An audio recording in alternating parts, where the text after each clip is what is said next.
ठीक है, बोलता हूँ। हाय। कैसे हैं? बीवी बच्चे बढ़िया?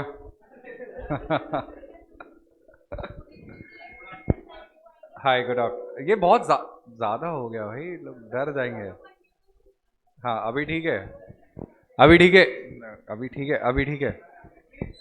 अभी ठीक है, अभी ठीक है, अभी तो अभी ठीक है। हाँ, अभी ठीक है। ये ठीक है। आ जाओ, आ जाओ, आ जाओ।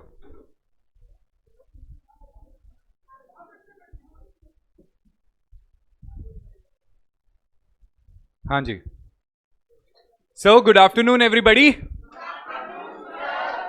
बढ़िया है, बीवी बच्चे भी हो। यार, तुम रक्षित भाई, तुम क्या 30-32 साल के हो क्या? अरे, ब्लॉक नहीं यार, इसे उम्र के बाद कर रहा है सीए।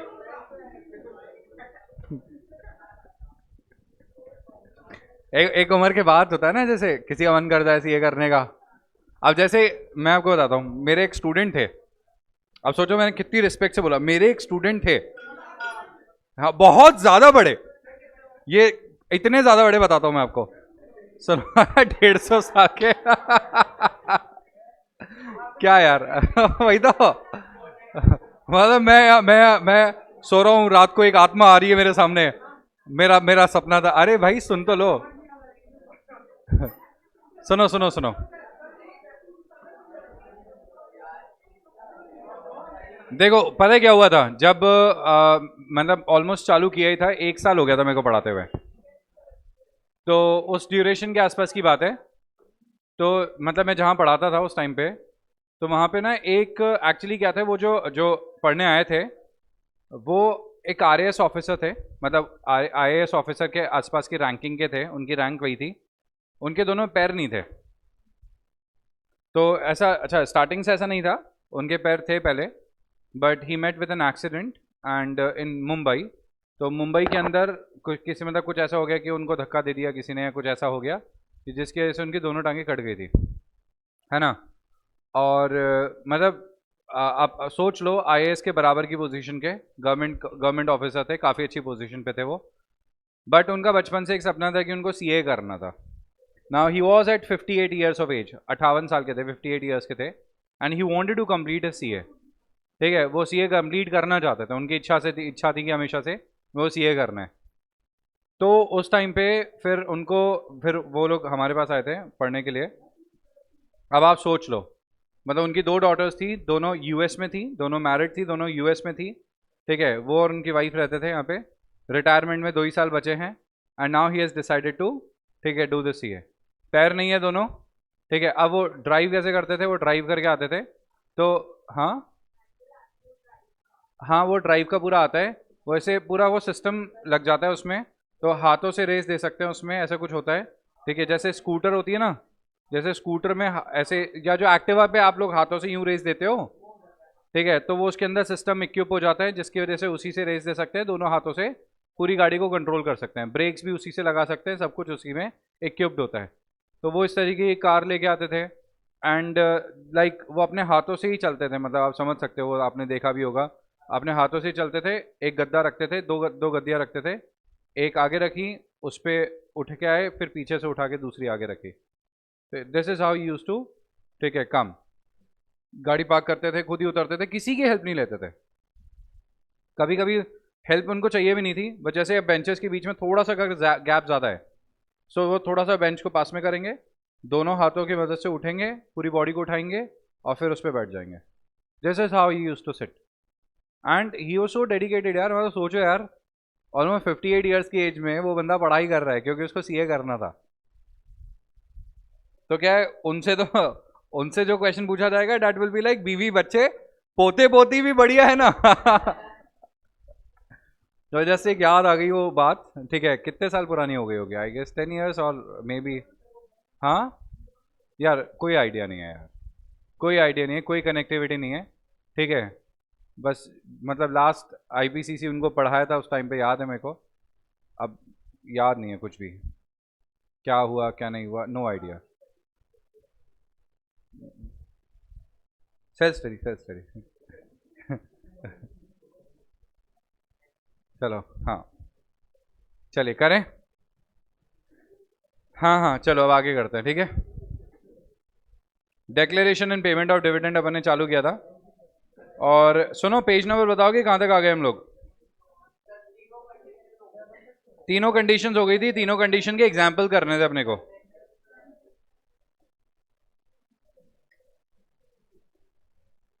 याद है ना? मतलब हमें ये इलस्ट्रेशन एग्जाम्पल नंबर 7 करना है। चैप्टर हो जाएगा आज, नहीं तो कल तक तो हो ही जाएगा। नया चैप्टर चालू कर देंगे कल। चार्जेस अपना हो गया है ना, ये अपना हो गया। तीसरा चैप्टर है ना लॉ का ये। अब डिपॉजिट चालू करेंगे इसके बाद।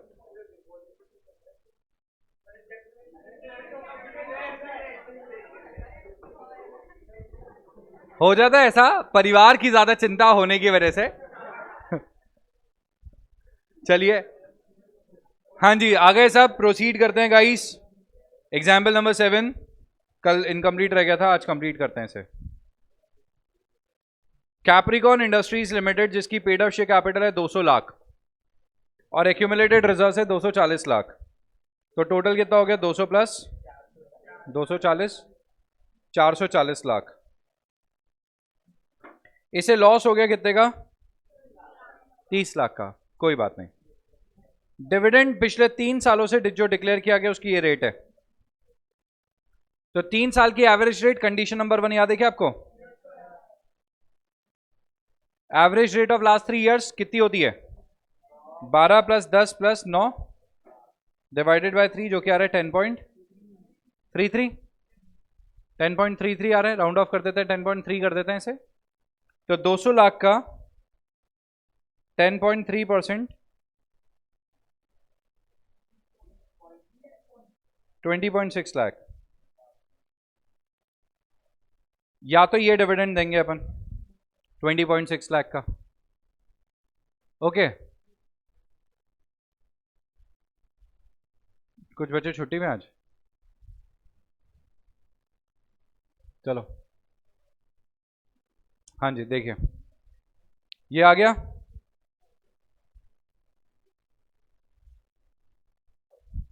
दूसरा पॉइंट, आप डिविडेंड कितना दे सकते हैं? 10% of the paid up share capital and free reserves. कितना होता है 10%? 44 लाख। इसमें से माइनस करना पड़ेगा आपको लॉस। इससे पहले इसमें से लॉस माइनस करना पड़ेगा, जो कि कितना होता है? 14 लाख। और तीसरा पॉइंट क्या होता है? कितना पैसा बचना चाहिए? 15%। तो 200 लाख का 15% कितना होता है भाई?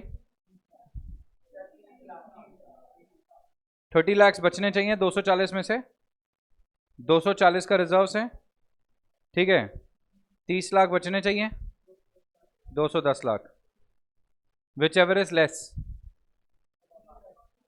14 लाख। आ गया समझ में? क्लियर हो गया? इतना आप क्या कर सकते हो? डिविडेंड दे सकते हैं। तो in the given case Capricorn limited has not made adequate profits. तो पहला पॉइंट था condition number 1, 9 plus 10 plus 3 12, average rate 10.3। याद रखना है जब भी एग्जाम में प्रैक्टिकल क्वेश्चन का आंसर करके आओ ना, तो do remember this thing, don't forget to write theory. उसको पूरा एक्सप्लेन करके लिखना भाई। ये आपके अकाउंटेंसी का क्वेश्चन नहीं है जिसमें डायरेक्ट आपने कंडीशन नंबर 1, कंडीशन 2, कंडीशन 3 नहीं। कंडीशन नंबर 1 किस चीज़ की है पूरा एक्सप्लेन, कंडीशन नंबर 2 किस चीज़ की है पूरा एक्सप्लेन, कंडीशन नंबर 3 कितनी है पूरा एक्सप्लेन। समझ आ गया? Okay. Therefore the rate of dividend should not exceed 10.3। तो 10.3 के हिसाब से इतना होता है। Condition number 2 440, 440 10%, 44 loss 30 lakh, amount available 14 lakh. तो क्वांटम ऑफ डिविडेंड कितना रेस्ट्रिक्ट हो गया? 14 लाख। मतलब पहले तो सोचा था 20.6, बट उसके बाद 14 लाख आ गया, तो उतने तक ही रिस्ट्रिक्ट हो गया। समझ आ गया? अब उतने तक रिस्ट्रिक्ट हो जाएगा तो कैलकुलेट कर लेते हैं। 210 लाख आता है, 210 लाख से ऑब्वियसली 210 लाख तो दे नहीं सकते अपन, ये तो बहुत ज़्यादा है, इतना तो देना ही नहीं है। तो फिर हमने चेक कर लिया एक्यूमुलेटेड रिजर्व्स कितने हैं, 240 लाख। अब देना कितने हैं इसमें से? 14 लाख। तो बचेगा कितना? 226 लाख। समझ आ गया? ये आप बच गया, फाइनली इतना बच गया। समझ आई क्या बात? फाइनली हाँ हाँ, लिखना ज़रूरी है। हाँ कि फाइनल डिविडेंड कितना जा रहा है, which is more than 15%, that is ठीक है 30 lakhs। ये तो अपने को कैलकुलेट करना पड़ेगा। The company can declare dividend 14 lakh, that is 7%। समझ आ गया? खत्म बात। कोई दिक्कत, कोई तकलीफ किसी को?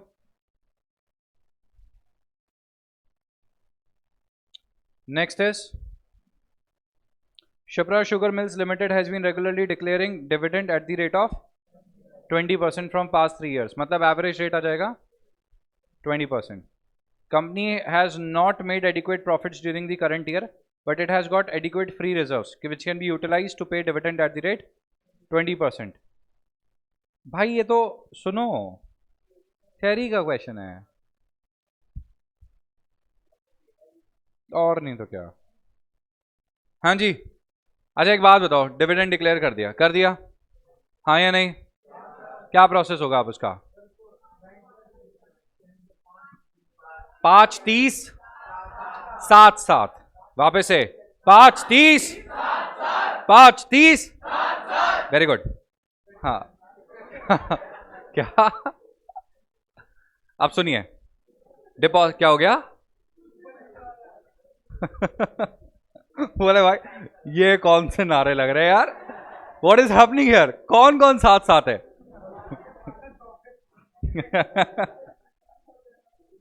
सुनिए, अरे नहीं जाना भाई मेरे को कहीं पे भी मैं क्लास में ठीक हूं। चलो सुनो तो सही। In terms of section 123 sub section 4, 123 section ही होता है डिविडेंड का। The amount of dividend, including the interim dividend, shall be deposited in a separate bank account या separate account maintained with a scheduled bank, जो कि मैं पहले ही बता चुका हूँ। Shall be done within a period of 5 days from the date of declaration of dividend। कुछ पूछना चाहते हो? ठीक है, नहीं आगे बढ़ जाएं? ठीक है, एग्जाम्पल देखना ही नहीं है, रहने दो। यही चीज़ दे रखी है इसके अंदर, कंपनी के इतने शेयर्स हैं, कंपनी ने इतना डिविडेंड दिया, बोलो कितने दिन में जमा कराएंगे, लाइक दैट। ओके, ये बोल रहा है 24 सितंबर को कंपनी ने ऐसा किया तो 29 सितंबर तक सेपरेट बैंक अकाउंट में जमा करा दो। ये ICAI हमें इसकी जरूरत नहीं थी सच्ची, जहां जरूरत होती है वहां दे देनी हो कुछ ऐसा, ठीक है? वही तो मैं कह रहा हूं। चलो, पेमेंट ऑफ डिविडेंड, पेमेंट कितने दिन में? 30 डेज में। Section 123 subsection 5 contain provision regarding payment of dividend. These are as under: dividend shall be payable only to the registered shareholder or ठीक है to his order or to his banker. In case a shareholder informs the company to pay a dividend, याद है क्या मैंने आपको बताया था कि उसने कहा था कि पर्टिकुलर तरीके से ही पेमेंट देना, मगर वो पर्टिकुलर तरीके से उसको पेमेंट नहीं हो पाया और हमने उसको बता दिया कि ये पर्टिकुलर तरीके से पेमेंट नहीं हो पा रहा है क्योंकि आपका कुछ कोड या जो आपने इंफॉर्मेशन दी है वो मैच नहीं हो रहा, कुछ गलत है, तो कंपनी की लाइबिलिटी तो खत्म हो गई। If a shareholder informs the company to pay a particular banker or if the payment is so made by the company, then it shall be deemed to be made to the shareholder himself। मतलब share holder के बोलने पे किसी को दे दिया है, share holder के bank को दे दिया, उसके बैंक में जमा करा दिया, दैट मीन्स शेयर होल्डर को पैसा दे दिया। A purchase of shares whose name is not entered in the register of members cannot claim payment of dividend to him, though he might have made full payment to the seller। अब देखो यहां से इसको तो हटा दो, अब मैं आपको समझा देता हूं क्या होता है। देखिए ये टाइम, ये एक्चुअली क्या होता है, मैंने आपको याद करो, मैंने आपको बताया था 2 दिन के अंदर T+2 याद है क्या सबको? T+2 याद है? ट्रेडिंग +2 मतलब आपके खाते में शेयर्स कितने दिन में जाएंगे? 2 दिन में।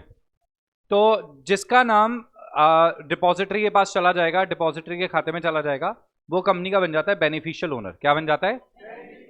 क्योंकि शेयर्स तो सारे के सारे किसके पास है? डिपॉजिटरी के पास है। शेयर्स तो सारे के सारे डिपॉजिटरी के पास रखे हुए हैं ना, तो depository turns out to be registered owner of the shares. क्या बन जाता है वो? रजिस्टर्ड ओनर बन जाता है। भाई जिसके पास शेयर्स पड़े हैं वो रजिस्टर्ड ओनर बन जाएगा। तो डिपॉजिटरी यहाँ पे मैंने मेरी डिपॉजिट में रख लिया, तो मैं हूं ओनर, मगर कौन सा? Registered owner. मगर मेरे को कोई बेनिफिट नहीं मिलेगा इसका, सारे बेनिफिट्स आपको मिलेंगे, आप बन जाओगे बेनिफिशियरी ओनर।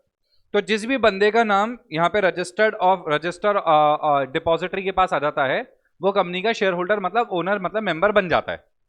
मगर क्या होता है, जब भी कंपनी को AGM, EGM या कोई भी मीटिंग बुलानी होती है, कंपनी को बोनस शेयर्स ठीक है, देना है, राइट शेयर्स देना है, डिविडेंड डिक्लेयर करना है। सर वापस से एक और बार, बोनस शेयर्स मतलब फ्री के शेयर्स देना, राइट शेयर्स मतलब सस्ते में शेयर्स देना एग्जिस्टिंग लोगों को, बोनस शेयर वो डिविडेंड मतलब तो पता ही है आपको, इंटरम डिविडेंड पता ही है।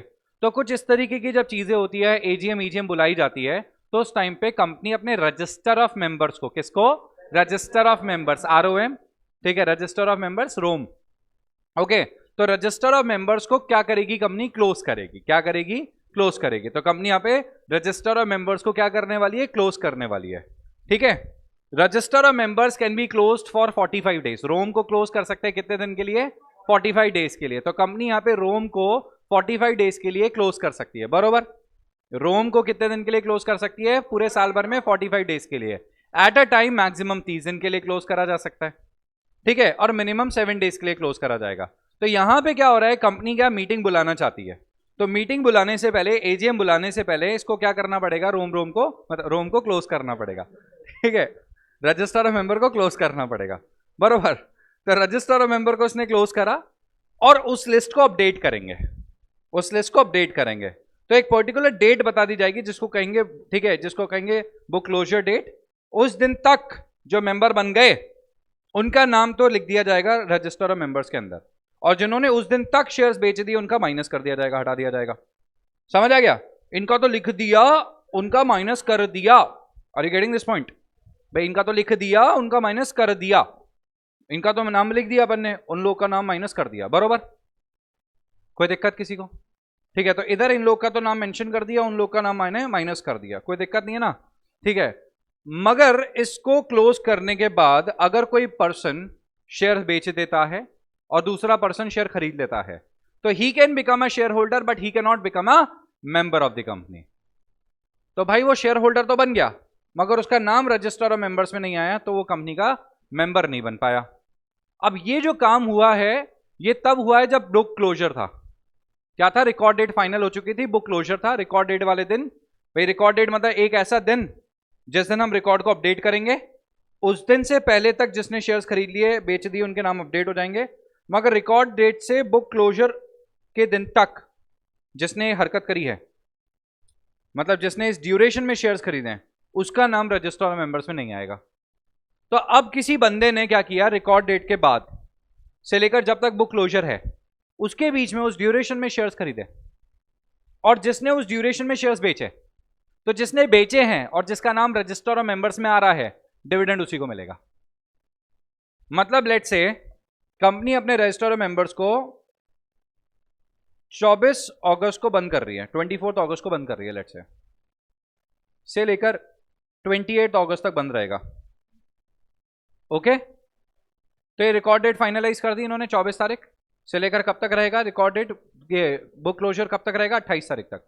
तो 24 से 28 के बीच में जिनके शेयर्स खरीदे बेचे गए हैं उनको अपडेट नहीं करा जाएगा। मतलब तुम्हारे आ जाएंगे तुम्हारे पास शेयर्स, नॉर्मल शेयर मार्केट का काम चलता रहेगा, वो चल रहेगा भाई, उसमें कोई दिक्कत नहीं है।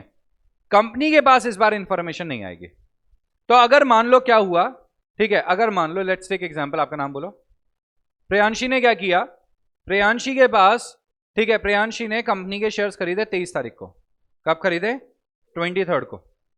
प्रियांशी को पता है कब है रिकॉर्ड डेट, इसने शेयर्स खरीदे 23 तारीख को, और इसने शेयर्स क्या कर दिया, 25 तारीख को बेच दिए, इसको डिविडेंड मिल जाएगा। मगर 23 तारीख को इसने खरीदे, बट 23 तारीख को इसके डीमैट में चले जाने चाहिए शेयर्स, ट्रेडिंग में जाएंगे तो नहीं होगा, ये काम नहीं हो पाएगा फिर। तो मतलब 21 तारीख को मिनिमम खरीदने पड़ेंगे। 23 बोलने का मतलब है मेरा कि आपके ट्रेडिंग अकाउंट में जाने, वो आपके डीमैट में जाने चाहिए। तो 21 तारीख को अगर इसने शेयर्स खरीदे, इमेजिन करो 2021 को इसने शेयर्स खरीदे, 20-21 तारीख को शेयर्स खरीदे, तो 24 तारीख को वो इसके डीमैट में चले गए, बरोबर। 23 तारीख को इसके डीमैट में जा चुके हैं, 23 को 24 को डीमैट में जा चुके हैं। 24 तारीख को कंपनी ने लिस्ट को अपडेट करना चालू कर दिया, लिस्ट को अपडेट करने में प्रियांशी का नाम आ गया। अब उसे कोई फर्क नहीं पड़ता कि प्रियांशी ने 2 दिन पहले शेयर्स खरीदे, मेरे को कोई फर्क नहीं पड़ता। 24 तारीख को 25 तारीख को इसने क्या किया, 25-26 तारीख को इसने मान लो शेयर्स बेच दिए, she sold her shares to someone else. Let's say इसने शेयर्स किसको बेचे, आपका नाम बोलो, प्रज्ञा को। तो इसने क्या करे, इसने अपने शेयर्स बेचे किसको, प्रज्ञा को। तो प्रज्ञा ने शेयर्स कब खरीदे, प्रज्ञा ने शेयर्स खरीद लिए 26 को, लेट्स से 25 को खरीद लिए। प्रज्ञा ने शेयर्स खरीद लिए 25 तारीख को, अब डिविडेंड पूरा इसको मिल गया। प्रज्ञा इज लाइक मेरे को डिविडेंड क्यों नहीं मिला भाई, मेरे को क्यों नहीं मिला? She is like I paid full amount to the company. बोले मैडम सॉरी, नहीं हो पाएगा क्योंकि आपका नाम कंपनी के रजिस्टर ऑफ मेंबर्स में नहीं आया। रिकॉर्ड डेट हमने फाइनलाइज करी, तो जिसका नाम आ गया उसी को पैसा मिलेगा।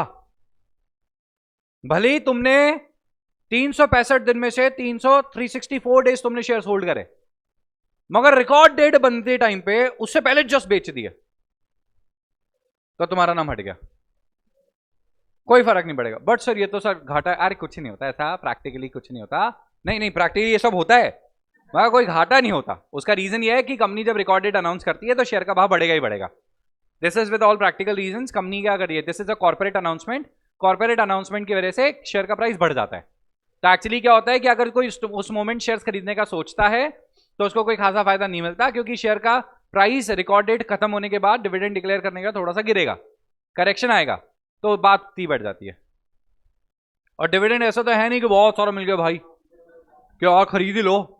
रिकॉर्ड डेट कंपनी ने अनाउंस कर दी पहले, कंपनी अनाउंस करती है, it's a corporate announcement, company पहले अनाउंसमेंट कर देती है।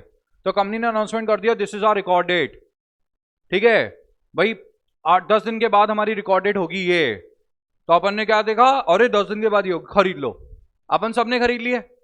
अब सबने खरीद लिए तो भाई डिमांड तो बढ़ी है, और जैसे ही कॉर्पोरेट अनाउंसमेंट आया शेयर का भाव बढ़ जाएगा, तो तुम शेयर्स वैसे ही महंगे में खरीद रहे हो, और शेयर जैसे ही महंगे में खरीदे तुमने तो ले लिए, ठीक है। अब तुम्हें डिविडेंड मिल भी गया, ठीक है, उसके बाद वैसे ही थोड़ा सा भाव गिरेगा, हो गया एडजस्ट।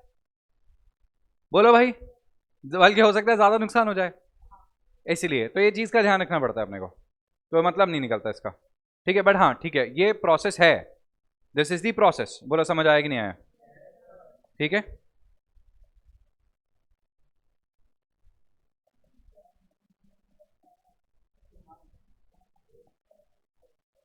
देख लो आ गया। Record date for Bajaj Finserv split, record date for Vedanta dividend, Suzlon right shares, Tata steel split, bonus shares, ठीक है, गेल डिविडेंड। आ गया समझ में?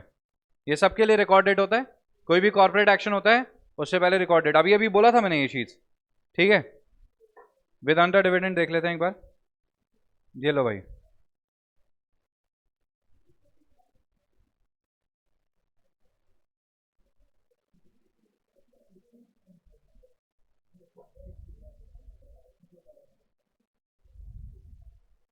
देख लो भाई, 9/3/2018, ठीक है। और रिमार्क्स क्या है देख लो इसके, रिमार्क्स है 21.20 पर शेयर का डिविडेंड, 21.2120% इंटरिम डिविडेंड दिया जा रहा है। क्या? हाँ तभी तो मैंने बोल दिया 21.20 पर शेयर। फिर नीचे देखो 17, 2016 में 1.75, फिर 2015 में 3.50। समझ आ गया?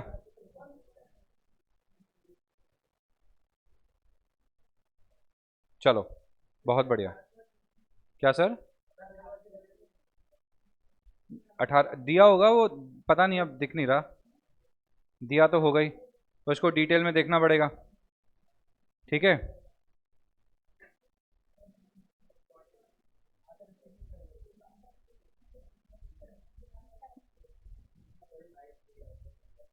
आ गया समझ में? भाई वही होती है डेट, क्योंकि मीटिंग बुलाने से पहले की डेट चाहिए अपने को, 30 सितंबर तक मीटिंग फाइनल बुला ली जाती है, मगर कंपनी के केस में तो और जल्दी हो जाता है, जुलाई अगस्त तक में काम हो जाता है। तो देख लो ये, for receiving dividend shareholder must ensure that they to have updated an active bank account link with their demat account. Vedanta has fixed the record date for the purpose of payment of dividend on Wednesday, हे बातें नहीं, Wednesday 27 July 2022 the interim dividend will be paid within stipulated timelines as specified under law। मतलब 5/30/7 लिखा ना इसने, interim dividend will be paid within stipulated timelines as prescribed under law। Law ही तो बढ़ रहे हैं अपन, वही तो लॉ बढ़ रहे हैं, स्टिपुलेटेड टाइमलाइन वाला, समझ गए क्या? ठीक है भाई, और कोई दिक्कत कोई तकलीफ? एकदम प्रैक्टिकल पोर्शन स्टडी कर रहे हो देखो तुम लोग, ठीक है। चलो अब आगे बढ़ते हैं। अब मेरे को लगता है वो शेयर मार्केट वाली क्लास के बाद चीज़ें ना आपको थोड़ी और इजी लगने लग गई, अब चीजें ऐसे लग रही है कि हाँ ये थोड़ा सा पता है इसके बारे में। जिन्होंने क्लासेस ली थी उनको तो पता होगा ही, ठीक है। 125 बच्चे ऑनलाइन बैठे थे क्लास में। अभी मैंने उस वीडियो को उठा के देखा, ऑलमोस्ट 1.3 के व्यूज आ चुके हैं, 150 के आसपास लाइक्स हैं। अरे अरे बस, अरे यार तुम लोग मार खाओगे तुम लोग यार।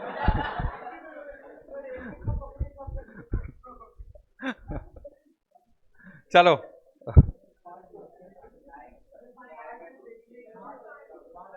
हाँ, मैंने लाइक्स के लिए बोला था एक्चुअली। क्या पार्ट 2 आपको समझ आएगा ही नहीं, पहले पार्ट 1 देखना पड़ेगा आपको इसके लिए, क्योंकि पार्ट 2 के अंदर क्या है, थोड़े अप स्केल में बात करेंगे, फिर हम सीधे कंपनी के फाइनेंशियल्स में जाएंगे, इनसाइडर ट्रेडिंग पे जाएंगे।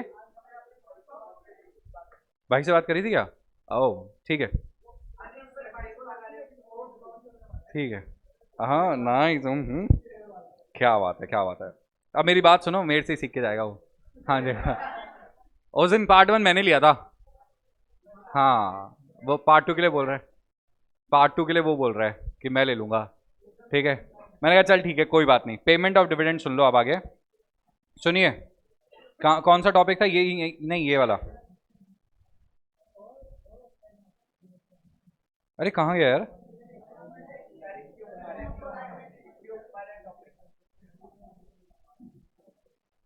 यहीं से ना, ए वाला है ना।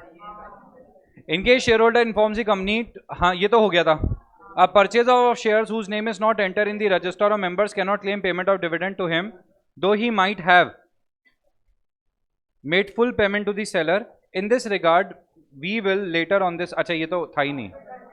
अच्छा ठीक है, हाँ हाँ ठीक है, बरोबर, याद आ गया। एग्जाम्पल चलो कर लेते हैं यार। The directors of East West Limited proposed a dividend of 15% on equity shares for the financial year 17-18. The company announced on 28 September 2018 has recorded for the payment of dividend. मतलब इस दिन हम रजिस्टर को क्या करेंगे, अपडेट करेंगे। समझ आ गया ना? सुनो, अगर किसी को कंफ्यूजन हो जाए, भूल जाओ, तो लिख लो ऊपर रिकॉर्ड डेट इक्वल्स टू या डैश, ठीक है, डॉट डॉट, ठीक है, date on which register of members will be closed और updated. Record date equals to date on which register of members, पूरा लिख लेना आप लोग, is updated या closed, बरोबर। date on which register of members is updated और closed, ठीक है। आ गया समझ में? कोई डाउट किसी को? ठीक है भाई। Mister Binoy was the holder of, अच्छा एजीएम कब है इसकी? 30 सितंबर, और 30 सितंबर से देखो सिर्फ 2 दिन पहले क्लोज करा है, 26 के आसपास मान लो। डीमैट अकाउंट में 27 तक आ गए वो, मतलब 29 को बेच दो तुम, कोई फर्क नहीं पड़ेगा। बस तुम कंपनी की मीटिंग में जाके वोट नहीं कर सकते, because you don't have existing shares right now, इसलिए। मतलब जैसे तुम्हारे पास अगर जैसे इसके बाद 2000 इक्विटी है तो 1000 बेच देगा, तो 1000 तक की तो वोटिंग कर सकता है वो मीटिंग में जाके, बट 1000 के लिए वो क्या है, सिर्फ 2000 के लिए ही will be eligible for 2000 shares to receive the dividend, but 1000 के लिए वोटिंग कर पाएगा, अपडेटेड होती है उस टाइम पे, ठीक है। तो he is the holder of share on 31 March 2018, but he transferred his shares to Mr. Mohan, whose name has been entered in the register of members on 18 June, who will be entitled to for the above dividend. Mr. Mohan, obviously. Mr. Mohan with all obvious reasons. भाई साहब इनको बताओ, कोई समझाओ कि तुमने 26 सितंबर को भी ट्रांसफर करे होते तो भी मोहन जी को ही मिलते। हाँ क्या एग्जाम्पल है, what is the level of example, come on यार। अच्छा हाँ, the board of directors of some mechanical toys limited proposed a dividend of 12%. हाँ ठीक है, आगे देखते हैं। The same has been approved. The same was approved at the AGM of the company to be held on 25th June. Mr. Nitin Jha was holding 1000 shares.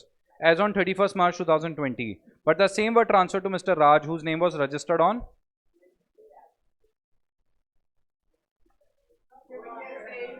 मजा नहीं आया. No, very bad institute. लोग तुमसे डरते हैं, लोगों को लगता है तुम खतरनाक चीज दोगे. ऐसे कैसे कैसे चलेगा काम. लेवल गिरा दिया इसने यार. चलो कोई ना. Dividends are payable in cash not in kind. ये चीज ध्यान रखिएगा. डिविडेंड ऐसे कैश में मिलेगा भाई, ऐसा नहीं करने का. या तो तुम डिविडेंड डिक्लेयर करो ही मत. अरे नहीं है तुम्हारे पास कैश, मत दो. कोई कंपल्शन है? नहीं है, मत दो डिविडेंड. इट्स ओके, कम दे दो भाई. डिविडेंड देना है तो दो, नहीं देना तो मत दो. बोर्ड ऑफ डायरेक्टर्स ने डिसाइड करा कि हम इस बार बहुत कम डिविडेंड देना चाहते हैं. दे दो, बहुत कम दे दो, क्या फर्क पड़ रहा है. शेयर होल्डर वैसे भी तुमसे बियॉन्ड जा नहीं सकते, कोई पॉसिबिलिटी है नहीं. 100% शेयर होल्डर से रेजोल्यूशन पास करके भी तुमसे बियॉन्ड नहीं जा सकते, तो क्या दिक्कत है भाई तुम्हें. सही बात है कि नहीं है. तो पॉसिबिलिटीज ही नहीं है.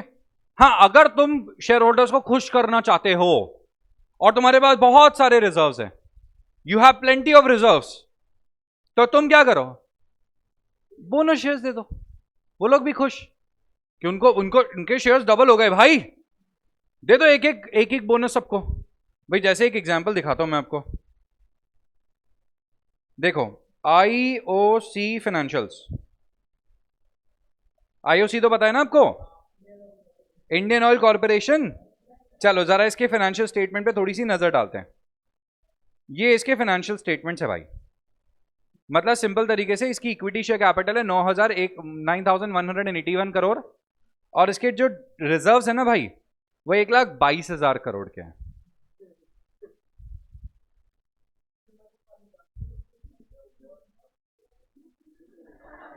क्या भाई, क्या देखना है. अच्छा, ओहो, स्पॉटिफाई. और नहीं तो क्या. बहुत सुन लिया यार इसे, थक गए अब तो. ब्रह्मास्त्र का नाम लेके और मूड खराब कर दिया. मैं क्लेम कर दूंगा इसके ऊपर मेंटल टॉर्चर के बदले. चलो, समझ आई बातें कुछ भाई. तुम मतलब सरप्लस देख रहे हो कंपनी का एक बार के लिए. 1,22,000 करोड़, 1,22,105 करोड़ का कंपनी के पास, क्योंकि ये 32 लाख है. इसको भी मिस नहीं कर सकते भाई अपन, क्योंकि ये 0.32 32 लाख है. समझ रहे हो. तो भाई इसको भी मिस नहीं करना चाहिए. तो इतनी सारी कैपिटल है कंपनी की. अब आप खुद सोच के देखो कि कंपनी यहां पे डिविडेंड तो सिर्फ इसी पे देगी ना भाई. अब कंपनी बोलती है कि हम, ये तो है शेयर कैपिटल, 10 रुपए का एक शेयर है, यानी कि 918 इतने करोड़ के शेयर्स हैं भाई. इतने करोड़ के शेयर्स है ना. कंपनी ने कहा 2%, 2 रुपए का डिविडेंड देते हैं हर शेयर पे. 20% हो गया तो बांट दो. तो कितना हो जाएगा, 1836. 1836 करोड़ ही कंपनी को बांटने. दैट्स इट भाई. 1836 करोड़ कंपनी ने बांटे, बात खत्म हो गई कंपनी की यहाँ पे. बट आप सोचो कंपनी के पास रिजर्व्स कितने हैं, 1,22,000 करोड़. अब कंपनी 1,22,000 करोड़ के रिजर्व्स लेके बैठी है. तभी तो मैंने कहा आईओसी बढ़िया कंपनी है. ठीक है, 1,22,000 करोड़ के रिजर्व्स है कंपनी के पास. Just imagine this situation. तो कंपनी ने बोला कि भाई इतने रिजर्व्स हो गए, काम करते हैं, सबको बोनस शेयर्स दे देते हैं, एक के बदले एक. तो एक के बदले एक बोनस का मतलब हो गया 9,181, और सबको एक के बदले एक मतलब 9,181 शेयर्स और दे दो. तो भाई कितना हो जाएगा, 18,000. ठीक है, 362. समझ आया. तो 18,362 और इसके रिजर्व्स में से माइनस हो जाएगा 9,181. दैट्स इट भाई. इतना सा माइनस हो जाएगा और ये बोनस शेयर्स मिल गए. अच्छा, कंपनी का मन कर रहा है 2 दे देते हैं यार. तो इससे क्या है, बोनस शेयर्स देने से फायदा ये होता है कि जो रिजर्व्स इन सरप्लस होते हैं वो कन्वर्ट हो जाते हैं शेयर्स के अंदर. यहां से ये निकल के इधर चला जाएगा और कंपनी के कैश कम नहीं होगा. कंपनी का कैश कम नहीं होगा. समझ आ गई क्या बात भाई. Company don't want to affect their cash position. मत करो ना.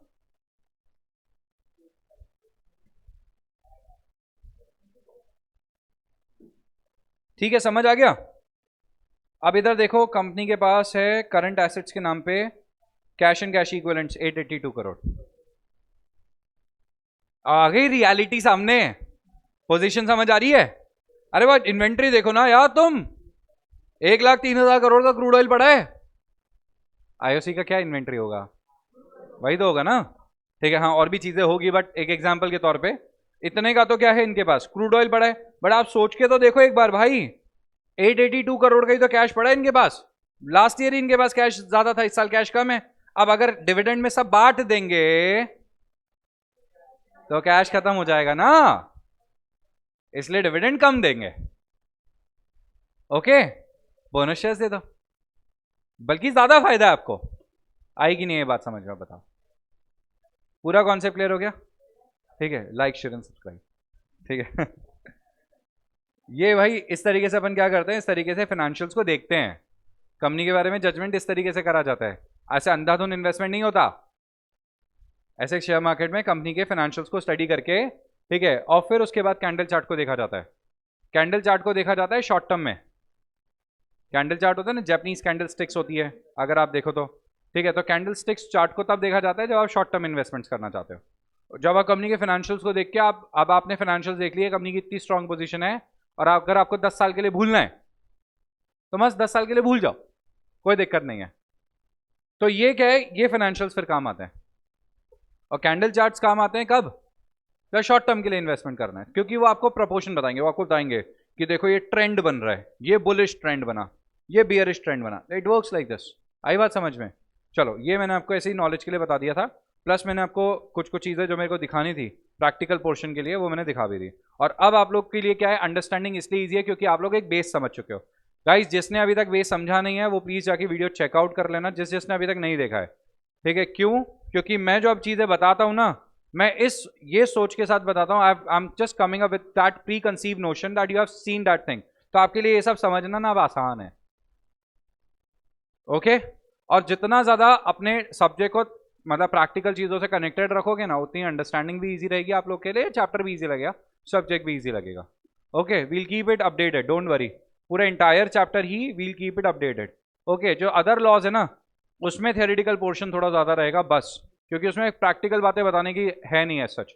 और यहाँ पे तो खूब प्रैक्टिकल पोर्शन है भाई, ये तो आपको पता होना चाहिए। मतलब मैं आपको यहाँ से जब आपको फ्री करूँगा ना, when you will get free from my subject, तो आपको शेयर मार्केट की बहुत अच्छी नॉलेज होगी। जब आप जाओगे ना अपने इंटरमीडिएट को क्लियर करके इंटरव्यू के लिए, तो इंटरव्यू में आपको पता है कौन सी चीज़ काम आएगी। इंटरव्यू में they will not ask anything else. या तो वो आपसे पूछते हैं बेसिक जर्नल एंट्रीज पूछ लेते हैं, या वो आपसे पूछता है अकाउंटिंग स्टैंडर्ड्स के बारे में, या वो आपसे लॉ के बारे में पूछ लेते हैं। फिर लॉ की प्रैक्टिकल चीज़ों का पूछ लिया, उठा के रिकॉर्डेड बता दो। अब 99% बच्चों को पता ही नहीं होता रिकॉर्डेड क्या है, but here you have idea regarding this recorded की रिकॉर्डेड क्या है, and that's how you can easily crack your interview. Okay, चलो। Dividends are payable in cash, not in kind. Dividends that are payable to the shareholder in cash may also be paid by check, dividend warrant or through electronic mode. मतलब cash मतलब भाई, cash मतलब cash को literal meaning मत ले जाना कि रोकड़ चाहिए तुम्हें। ठीक है, हाँ भाई मेरा डिविडेंड बना 34 रुपए, अरे ना 34 रुपए खुले चाहिए भाई, 30 में एडजस्ट नहीं करेगा मैं भाई साहब, 4 रुपए मेहनत रखती है, खुले में करा के लेके आता है। तो ऐसे नहीं ये सब नहीं होने वाला भैया, बिल्कुल नहीं होने वाला। ठीक है, कैश का मतलब होता है चेक से, डिविडेंड वारंट या फिर इलेक्ट्रॉनिक मोड। तो चेक वेक किसी के नहीं आता, डिविडेंड वारंट अगर किसी का एड्रेस वेड्रेस नहीं है तो उसके डिविडेंड वारंट या चेक आ जाएगा, अदरवाइज तो इलेक्ट्रॉनिक मोड में मिलेगा, बरोबर, सीधे खाते में। तो section 127 requires the dividend to be declared, ठीक है, to the entitled shareholders within a prescribe days of prescribed limit of 30 days from the date of declaration of the dividend. In case dividend is paid by issuing dividend warrants, अगर आप dividend warrant दे रहे हो तो आप यहाँ से post कर दो, और उसके घर में 30 दिन के बाद पहुंचे, मेरी कोई जिम्मेदारी नहीं है। I have to post that particular dividend warrant within a period of 30 days, और मैंने 30 दिन में अगर यहाँ से मेरे हाथ से पोस्ट कर दिया तो मेरी रिस्पॉन्सिबिलिटी खत्म, अपनी जिम्मेदारी खत्म है भैया। अपनी जिम्मेदारी है कि अपने को 30 दिन में ये लेटर पोस्ट करना है। Once this is posted, this is out of my power. अब अगर पोस्टल वालों की वजह से कोई दिक्कत आती है तो we are not responsible for the same, समझ आ गया? इसलिए such warrants must be posted to the registered address within the prescribed time. Once posted, it is immaterial whether the same are received within 30 days by the shareholder or not. समझ आ गया? ठीक है भाई। Dividend shall be paid in cash. The exception to this is the capitalization of profits or reserves of the company for the purpose of issuing fully paid up bonus shares. आगे समझ में? Capitalisation of profit समझ आ गया कि अगर capitalisation of profits करना है मतलब बोनस शेयर्स देने हैं तो उस कंडीशन में क्या चलेगा, उस कंडीशन में और paying up any amount for the time being unpaid on shares held by the members of the company.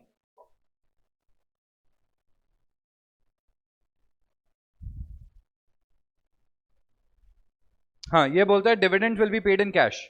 इसका एक्सेप्शन क्या है, जब कंपनी ने डिसाइड करा कि हम कैपिटलाइजेशन करना चाहते हैं प्रॉफिट्स को, ठीक है, मतलब क्या करना चाहते हैं, मतलब हम यहाँ पे बोनस शेयर देना चाहते हैं। समझ आ गया? और इसको हटा दो, ये अभी लाइन कंफ्यूज करेगी, इसका मतलब मैं बाद में समझाऊंगा। बाद में हम जब शेयर कैपिटल वाला चैप्टर पढ़ेंगे ना, ये तब आएगा समझ में आपको, तो वहीं पढ़ लेंगे। But you may note that while declaration of dividend does not affect, ये हटाओ यार, ये बोल रहा है कि डिविडेंड दे दिया तो फिर बोनस शेयर्स नहीं दे सकते, या बोनस दे दिया तो डिविडेंड नहीं दे, ऐसा कुछ नहीं है, दोनों कर सकते हैं। बहुत सारी कंपनीज करती है दोनों, ठीक है। एप्लीकेबिलिटी तो निधि कंपनी, निधि कंपनी जो होती है ना वो ऐसे स्मॉल सेविंग्स को जनरेट करने के लिए काम करती है, ठीक है। तो ये बोलता है कि इन टर्म्स ऑफ नोट, ये हटाओ, this subsection shall not apply to Nidhi subject to the modification that any dividend payable in cash may be paid by crediting the same to the account of the member. बोलता है सीधे सीधे उसके खाते में डाल दो, if the dividend is not claim within 30 days from the date of declaration of the dividend. मतलब 30 दिन में अगर आपने डिविडेंड क्लेम नहीं करा निधि कंपनी के अंदर, तो आपको सीधे 30 दिन के बाद आपके जो भी खाता हमारे पास है उसमें डिविडेंड डाल दिया जाएगा, खत्म बात। सर तो फिर ये अगर किसी ने निधि कंपनी के अंदर अपना अकाउंट नंबर नहीं बताया तो पॉसिबल नहीं है, पहले बताना पड़ेगा। हाँ वही तो, पहले बताना पड़ता है भाई। खत्म। Prohibition of declaration of dividend. अब देखो भाई, ये एफ पॉइंट बोलता है दो तरीके से प्रोहिबिशन है। भाई एक सेकंड, एक बात बताओ मुझे, तुम बहुत छोटी सी बात पूछता हूं मैं तुमसे, प्रैक्टिकली सोचना है ना, अप्रोच बताना मुझे, विच वन इज बेटर। तुम्हारे ऊपर ना बहुत भयंकर उधारी है, तुम्हारे ऊपर एक एग्जाम्पल है, तुम्हारे ऊपर एक बहुत भयंकर उधारी है, लेट्स से 1 करोड़ या 2 करोड़, 2 करोड़ की उधारी है तुम्हारे पे। तुमने क्या किया, तुम ना, तुम्हारे पास पैसा आया, तुम्हारे पास पैसा आया, अब उस पैसों से तुमने मर्सिडीज खरीद ली, है ना, घर के अंदर का इंटीरियर सही करवा रहे हो तुम, मतलब घर तुम्हारा बढ़िया है, ठीक है, सोफे पुराने हो गए चेंज करवा देते हैं, बेड पुराना हो गया चेंज करवा देते हैं, पेंट बढ़िया करवाते हैं चेंज करवा देते हैं। समझ आया? ठीक है। अब तुम इस तरीके से क्या कर रहे हो, इस तरीके से तुम अपने इंटीरियर्स के ऊपर काम कर रहे हो। फॉरेन ट्रिप, चलो फॉरेन ट्रिप जाके आते हैं, तो क्या, और आपने वहां पे 1.5 करोड़ सब कुछ लगा के 1.5 करोड़ खर्च कर दिया। Is it a good approach? या फिर तुम्हारे जो उधारी है और तुम्हारे पास पैसा है, लेट्स से तुम्हारी उधारी है 2 करोड़ की और तुम्हारे पास 3 करोड़ रुपए रखे हैं, तो सबसे पहला अप्रोच क्या होना चाहिए? बात ये सुनना, मेरी बात ढंग से समझना, यहां पे एक बहुत इंपॉर्टेंट चीज यह है कि उनकी ड्यू डेट्स आ चुकी है और वो ओवरड्यू हो गए हैं। दीज पेमेंट्स आर ओवरड्यू, मतलब उनका सबका पेमेंट का टेन्योर आ चुका है। भाई उधारी ली है तुमने, उसके ड्यू डेट्स नहीं आई है तो चलेगा, उधारी ली है तुमने और ड्यू डेट्स आ चुके हैं और ओवरड्यू हो चुका है, इंटरेस्ट लग रहा है उस पर, क्या करना है? पहले उधारी पे करो, यही अप्रोच होनी चाहिए। अब अगर पर्सनल लेवल पे है तो देखो तुम्हारी मर्जी, तुम्हें जो करना है करो, मगर कंपनी लेवल पे तो तुम ये नहीं कर सकते, कंपनी लेवल पे तो तुम्हें पहले उधारी ही चुकानी पड़ेगी। तो यहां पे तुम डिविडेंड देना चाहते हो। अब इसको एग्जांपल सर, इसका मतलब क्या है? इसका मतलब ये है यहां पे तो तुम्हें मस्त डिविडेंड डिक्लेयर करना है भाई साहब, और वहां पे तुम्हारे डिपॉजिट्स ओवरड्यू हो चुके हैं, डिवेंचर्स ओवरड्यू हो चुके हैं, उन पे ब्याज लग रहा है, वो तुमने पे नहीं करा है, तुम्हें डिविडेंड देना है। क्या क्या क्या क्या फूक हो तुम? यहां ध्यान दो ना भाई, प्रोहिबिशन लगा दिया, नहीं कर सकते, sorry, no, not allowed, dividend declare. और दूसरा है ना, तुमने कंपनी बनाई किसके लिए? हम प्रमोट करना चाहते हैं commerce, art, science, religion, charity, social object, sports, ये सब काम के लिए हमने कंपनी बनाई है, खूब प्रॉफिट हो गया, बांट दे भैया, अपने काम में इस्तेमाल करो इस प्रॉफिट को। आ गया समझ में? Prohibition in case of defaulting company है company which fails to comply with the provision of section 73। Section 73 किसका? एक्सेप्टेंस ऑफ डिपॉजिट्स का है। सेक्शन 74, ठीक है, रीपेमेंट ऑफ डिपॉजिट्स, मतलब सेक्शन 73 बोल रहा है कि तुम डिपॉजिट एक्सेप्ट नहीं कर सकते, तुमने ले लिए पैसे। सेक्शन 74 बोलता है रीपेमेंट और डिपॉजिट्स के बाद में पढ़ेंगे, आपको समझ आ जाएगा अच्छे से। Accepted before the commencement of the act shall not as long as failure continues can not declare dividend on equity share. बरोबर। Prohibition in case of section 8 company. अच्छा ये ध्यान रखना, जो कंपनीज एक्ट 2013 से चालू होने से पहले आपने एक्सेप्ट करे थे ना डिपॉजिट्स, उन सबको रीपे करना है। अब ये कैसे रीपे करना है, ये जब चैप्टर पढ़ूंगा ना तो उसमें और डिटेल में समझेंगे। उस चैप्टर में पढ़ना यही है, डिपॉजिट्स क्या हैं, डिपॉजिट्स क्या नहीं है, मतलब डिपॉजिट्स क्या नहीं है, इतना बड़ा टॉपिक है। ठीक है, 1/3 टॉपिक कि किस किस को आप डिपॉजिट नहीं मान सकते, नेगेटिव लिस्ट दे रखी है। ओके, तो डिपॉजिट्स क्या है, इतना सा, डिपॉजिट्स क्या नहीं है, इतना सारा। ठीक है, उसके बाद कौन डिपॉजिट एक्सेप्ट कर सकता है, कैसे डिपॉजिट एक्सेप्ट करा जाएगा, कैसे डिपॉजिट्स का रीपेमेंट किया जाएगा, कितने टाइम के लिए डिपॉजिट एक्सेप्ट करना है, पेनल्टी पे कितना कितना पेनल्टी लग सकता है फेलियर पे। ठीक है, ये है चैप्टर आपका डिपॉजिट्स। तो उसके अंदर इसको डिटेल में पढ़ेंगे। बट हाँ, डिपॉजिट्स का अगर रीपेमेंट नहीं हुआ या अगर तुमने गलत तरीके से डिपॉजिट एक्सेप्ट करे हैं, उसका ड्यू डेट आगे पेमेंट नहीं किया, तो तुम यहाँ पे डिविडेंड डिक्लेयर नहीं कर सकते। और prohibition in case of section 8 company तो आपको पता ही है, company having license under section 8, ठीक है, is prohibited from paying dividend to the members, its profits it intended to apply only for promoting the objects. जिसके लिए इसको बनाया गया है उसी काम के लिए पैसे को यूज किया जाएगा। बोलो कोई तकलीफ? हाँ जी, आ गया समझ में अच्छे से? अच्छा सुनो, अनपेड डिविडेंड अकाउंट याद है क्या आपको? Section 124 of the act contains the provision relating to unpaid dividend account. These are as follows. पहला पॉइंट, अनपेड और unclaim dividend has to be transfer to, अरे याद है क्या? याद है ना? 5-30। अच्छा, अब 30 दिन बीत गए, अब क्या करना है? अरे पहले 30 दिन बीत गए, अभी 7 पे चलो। 7 दिन के अंदर क्या करा जाएगा? जो पैसा बच गया अनपेड या अनक्लेम्ड, वो कहां चला जाएगा? अनपेड डिविडेंड अकाउंट में। कितने दिन में? Where a dividend has been declared by the company but has not been paid or claimed within 30 days from the date of declaration, the company shall within a फुस क्यों हो गए भाई? अभी तो इतनी एनर्जी थी। Within a period of from the expiry of the set 30 days transfer the total amount of unpaid और unclaimed dividend to a special account जिसका नाम होगा unpaid dividend account. The unpaid dividend account shall be open by company in a scheduled bank. ओह सब पता है, कोई तकलीफ? ठीक है, अब देखो, नहीं एक दो करा देते हैं यार, इसमें क्या हो गया यार? हाँ यार, हाँ आप मना करते तो भी करा था। ये मैं आपसे पूछ लेता हूँ, जैसे I respect you guys but I don't follow you. तो देखो, preparing a statement of the unpaid dividend account, तो ये अनपेड डिविडेंड अकाउंट मैंने आपको दिखाया था क्या? नहीं दिखाया था? अच्छा, दूसरे बैच में दिखाया होगा।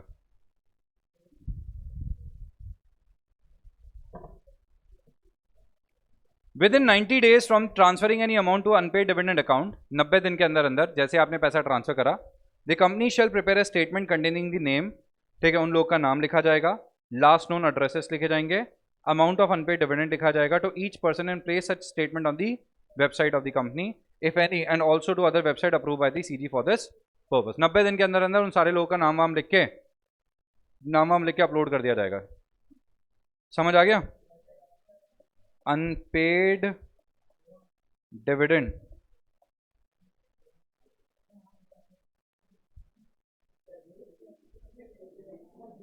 ऑफ, चलो रिलायंस इंडस्ट्रीज आ गया, ये लो भाई,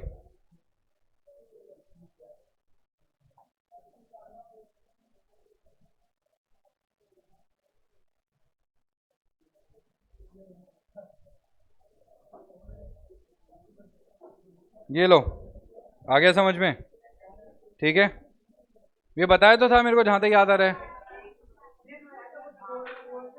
नहीं तो अपन ओपन ही नहीं कर सकते इसे, ठीक है, हाँ मतलब बी शीट, हाँ अनपेड है नहीं ना कुछ, अपने तो सीधे खाते में आ ही जाता है। और नहीं तो क्या, आपको लगता है मैं पैसे छोड़ूंगा? ठीक है बस, चल आप सुनो, ये तो आ गया। Payment of interest if default is made in transferring the amount, payment of interest if default is made in transferring the amount, If any default is made in transferring the total unpaid dividend account or any part thereof to the unpaid dividend account, the company shall pay. अच्छा company इसमें कितना interest देगी याद है क्या? अरे 12% नहीं 18, हाँ हाँ हाँ, डिफॉल्ट पे 12 था, है ना? नहीं यार 12 ही था, डिफॉल्ट पे 18 है, यहां पे 12 है. From the date of default interest at the rate 12%. मेरी बात सुनो, मैंने शेयर होल्डर को अगर 30 दिन में डिविडेंड नहीं दिया तो मैं उसको 18% ब्याज के साथ डिविडेंड दूंगा. मगर आईपीएफ में आईपीएफ में या फिर 30 दिन के बियॉन्ड अनपेड डिविडेंड अकाउंट में ट्रांसफर करने में डिले होता है तो 12% इंटरेस्ट लगेगा. समझ आ गया अभी? ठीक है. इस 12% पर एनम on such amount so transferred, the interest accruing to such amount shall ensure be available for the benefit of members of the company. समझ आ गया? ये मेंबर्स के लिए अवेलेबल रहेगा, कंपनी के लिए कुछ नहीं रहेगा. बोलो कोई दिक्कत? डन? ठीक है भाई. बस एक लास्ट लाइन जाते जाते, claimant to apply to payment for claimed amount. Any person claiming to be entitled to any money transfer to unpaid dividend may apply to the company for the payment of amounts so claimed. मांग सकता है वो company से, simple भाषा में वो company से पैसे मांग सकता है. सिंपल समझ आ गया? ठीक है. हरे कृष्णा. क्या 1200 कुछ समथिंग? नहीं टोटल 1200-1500 के आसपास. चलो बाय. मतलब ऐसा ही कुछ है, 1200-1500 के आसपास ही है जहाँ तक मुझे याद है. मतलब देखना पड़ेगा यार.